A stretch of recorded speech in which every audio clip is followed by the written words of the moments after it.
Ils ont entre 21 et 35 ans de nationalité gabonaise, appréhendés dans le cadre d'une enquête conjointe de la cellule antidrogue de la Direction générale des services spéciaux et l'Office central de lutte antidrogue. Tous sont de près ou de loin impliqués dans le réseau de trafic de drogue mis en place par Socrate et son complice Jacques Bécalé, connu sous le nom de Medline, en fuite depuis plus d'1 an au Ghana. Tel un chef d'orchestre, c'est depuis l'Afrique de l'Ouest que Socrate dirige désormais son organisation mafieuse pour écouler sa drogue au Gabon. Pour y parvenir, Socrate compte sur ses sentinelles à des endroits stratégiques.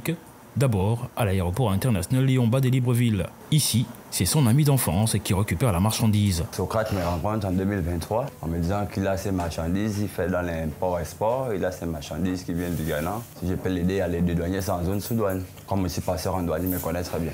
Parce qu'il me voyait, à cette époque, je restais au Ballon d'Or, j'amenais les colis des gens là-bas. Le client qui me dit, bon, demain, aujourd'hui, je peux récupérer, demain, je vais venir récupérer.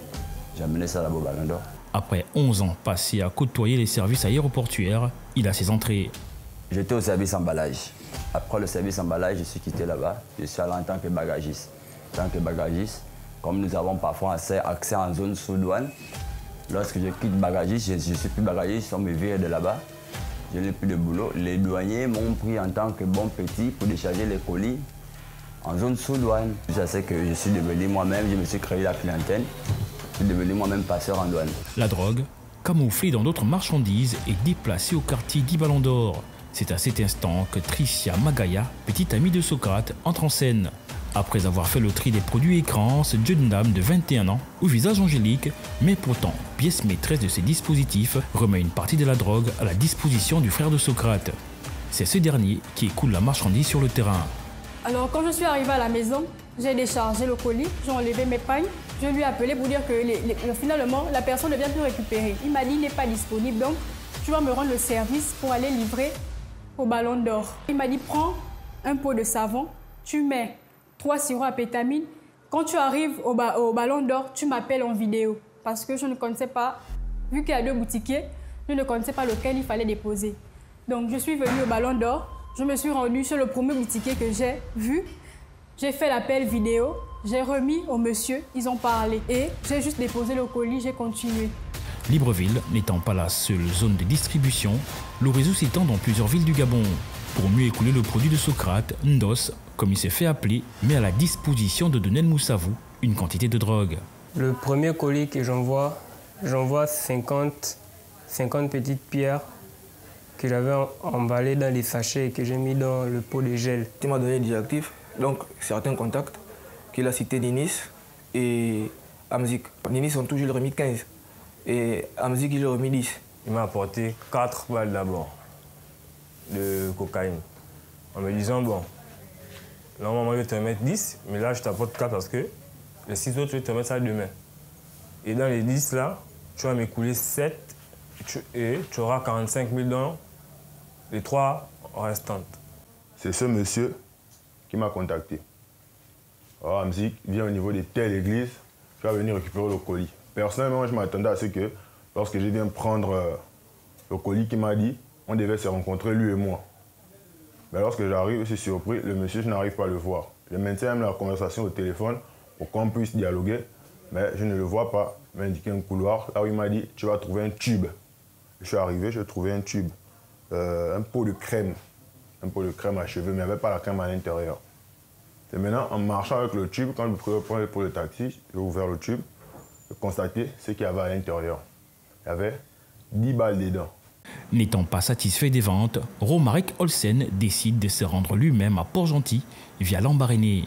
Le but étant de déjouer tout contrôle. J'ai remarqué que le premier colis que j'avais envoyé n'avait pas sorti une somme favorable. Donc, j'ai décidé de partir sur place et de remettre le produit à Donel directement et d'attendre pour voir comment les choses se passent avant de revenir sur Libreville. J'ai décidé de passer par Lambaréné parce que la quantité que j'avais, je ne pouvais pas cacher ça facilement. Et au port là-bas, on fouille les sacs et j'ai décidé de passer par Lambaréné parce que à Lambaréné, j'avais demandé des informations à ceux qui sont là où on prend la voiture là-bas au PK8. Est-ce que là-bas, on fouille les sacs des gens, on demande des pièces d'identité. Ils ont simplement dit là-bas, on passe direct, c'est juste au chauffeur qu'on embête un peu. Si tous les indélicats ont été mis aux arrêts grâce au travail minutieux des services spéciaux de l'OCLAD, pour ce qui est de Socrate et Midline, des mesures ont été prises pour qu'ils soient arrêtés, quel que soit l'endroit où ils se trouvent. En amont, une histoire d'usurpation des titres d'un agent de la DGSS voit le jour. Arsène Baba, connu dans le monde de la musique sous le nom de Chris O'Brien, apprend que Tricia, petite amie de Socrate, possède 12 pots de savon contenant de la drogue d'une valeur de 500 millions de francs CFA. Il décide d'en tirer profit. Moi, en fait, j'ai réfléchi et je me suis dit, si ça c'est Socrate, c'est forcément la drogue, c'est qu'il y a forcément la drogue là-dedans. Et du coup, ça m'a donné l'idée de contacter Tricia pour pouvoir essayer de voir ce qui se passait, de voir si réellement il y avait de la drogue dans les pots en question. Ayant les yeux plus gros que le ventre et pensant se faire de l'argent grâce à cette drogue, Chris O'Brien va se jouer de la naïveté des Tricia.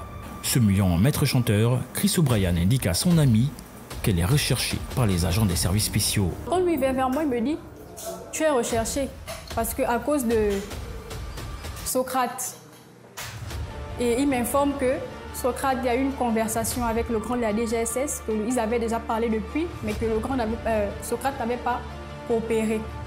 Moi, directement, je prends confiance en lui parce qu'il me dit que c'est son grand frère. Donc, je prends confiance en lui. Je lui dis donc, allons à la maison. Il m'avait tout soulevé. Moi-même, je veux voir le grand. Il me dit non. Alors, moi, je lui dis, mais il va forcément te demander là où tu es. Après, il va forcément me demander. Donc, mieux appelle-le. Je l'ai dissuadé en lui disant que non, j'ai menti. Que mon grand, c'est pas, il va venir et puis tu vas avoir plusieurs versions, tu vas avoir plusieurs bouches.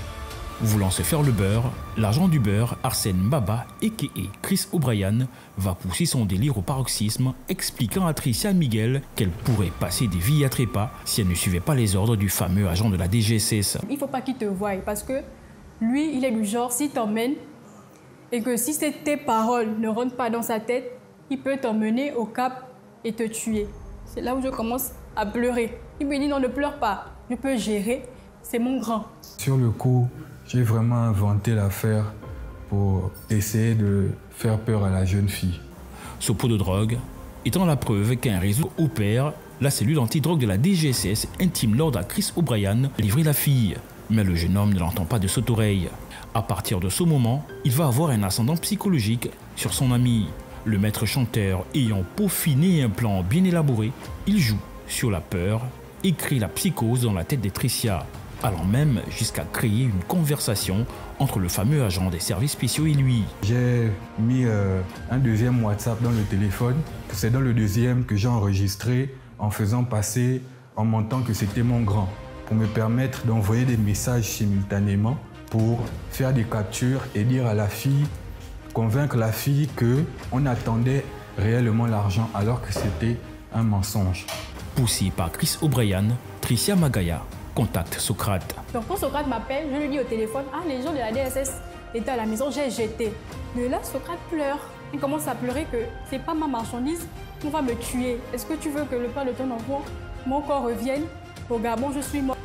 L'enfant ne va pas voir son père. Donc moi, tout ça rentre dans ma tête, je commence à pleurer. Il me dit non, ne pleure pas, je vais gérer, c'est mon grand. Donc moi, je parle avec Chris, je dis à Chris, là il y a 9 pots, remets-moi 5 pots, je vais aller les poser pour qu'on ne le tue pas, parce que ma conscience va me reprocher. Il m'a dit, attends, je vais essayer de parler au grand. Il a fait une note vocale dans son téléphone. Donc il me dit, bon, prends les 5 pots, je vais dire au grand, je vais voir comment gérer avec le grand pour lui dire que je n'avais que 4. Sommé par Socrate, Tricia Magaya livre le reste de la drogue en sa possession. Le frère de ces derniers entre de nouveau dans le jeu. C'est là où j'ai appelé Socrate pour lui dire que j'ai plus seulement à avoir 5 pots. Donc, il a envoyé quelqu'un en taxi Gozem. La personne est venue récupérer les pots avec moi au CHU. Voulant à tout prix récupérer le reste de la marchandise, Socrate, via Medline, entre en contact avec Chris O'Brien. Le trafiquant de drogue met sur la table une forte somme d'argent. Il rentre en contact et c'est là-bas où Socrate en question supplie Chris pour dire à Chris que comme c'est ton grand frère, supplie-le de me rendre les choses moyennant l'argent. Il m'a fait comprendre que je devrais essayer de rentrer en contact avec eux. J'ai dit que moi je ne peux pas parler avec Socrate, moi je ne le connais pas et que ça c'est un problème. Donc Medline m'appelait, il me disait qu'est-ce qui se passe? Je lui explique, je lui mens toute la situation concernant mon grand alors que je mens. Après moult conversations, Socrate envoie 1 million de francs CFA afin, pense-t-il, que l'affaire se tasse. Mais sentant l'eau poteau rose, le trafiquant de drogue exige à Chris O'Brien de rendre la drogue et l'entièreté de la somme remise. Tricia m'a appelé pour me dire que, elle m'a appelé ou m'a envoyé un message pour me dire que Socrate a dit que tu vas rendre et l'argent et le pot. Parallèlement, Chris O'Brien contacte l'agent de la DGSS pour lui faire croire qu'il a des informations sur Socrate et une cargaison de drogue dans les mains d'une de ses amies. La raison de son appel est tout autre. Il sent les taux se resserrer sur lui. À ce moment-là, je fais comprendre, j'appelle le grand, je demande « Grand, est-ce que je peux te parler ?» Oh oui. Ayant déjà pris les 1 million et restant avec le dernier pot. Qu'est-ce que je peux te parler? Oh oui. Mais il faut que je parle de vive voix parce que je ne sais pas si je peux faire ça au téléphone. Il me fait comprendre que oui, vas-y petit, parle. Je lui dis que grand, tu connais un certain Socrate. Parce qu'à ce moment-là, je voulais maintenant me protéger parce que j'avais peur de ce qu'il pouvait me faire vu que je n'avais pas donné le reste du pot. Et je me suis dit qu'il devrait tout m'arracher, et le pot et les sous. Un comportement qui lui sera fatal. Chris O'Brien ayant été arrêté pour possession de drogue, abus de confiance, extorsion de fonds, association de malfaiteurs et plus grave, usurpation d'identité et de titre d'un agent de la DGSS. L'attitude du jeune homme révèle un fait. Hier, nazi, aujourd'hui Chris O'Brien. Nombreux sont ceux qui, désormais, ont décidé de se faire passer pour les agents des services spéciaux, utilisant parfois des identités et connaissances qui y travaillent. Si leur but est d'en tirer davantage, il n'en demeure pas moins que ces attitudes mettent à mal une institution qui s'évertue à traquer les réseaux opérant dans différentes activités illégales au Gabon. Pire, ces ajustements créent de la confusion dans l'entourage de ces agents.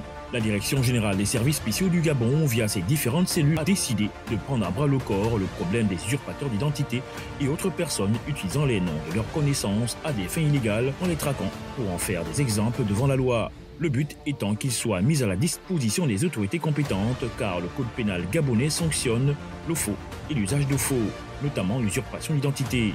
Un délit pour lequel les auteurs encourent jusqu'à 5 ans d'emprisonnement et une amende pouvant atteindre 5 millions de francs CFA.